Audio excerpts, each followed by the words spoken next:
Posle odlaska Vojislava Šešelja u Hag, Nikolić preuzima vođenje Srpske radikalne stranke, koja postaje najjača politička stranka u Srbiji, mada uvek u opoziciji. Maja 2007. godine 5 dana je bio predsjednik Skupštine Srbije.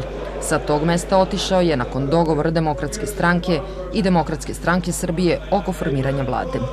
Zbog neslaganja sa odlukama Vojislava Šešelja, koji je strankom upravljao iz pritvora, Tomislav Nikolić 6. septembra 2008. godine podnosi ostavku na mesto zamenika predsjednika Srpske radikalne stranke i napušta stranku. Mesec dana kasnije osniva Srpsku naprednu stranku, a na osnivačkoj skupštini 21. oktobra izabran je za predsjednika stranke. Osim nove političke stranke, građanima Srbije ponudio je i novu politiku, proevropsku. Za predsjednika Srbije kandidovao se 4 puta, a 2000. godine bio je kandidat za predsjednika Jugoslavije. Osvojio je 3. mesto iza Vojislava Koštunice i Slobodana Miloševića. 3 godine kasnije, kao kandidat za predsjednika Srbije, dobio je najviše glasova, ali su izbori poništeni zbog nedovoljne izlaznosti. Na predsjedničkim izborima 2004. i 2008.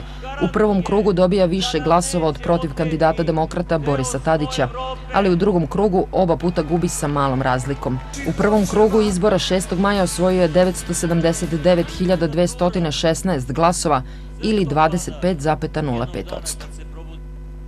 U prvim reagovanjima po saopštavanju preliminarnih rezultata predstavnici političkih stranaka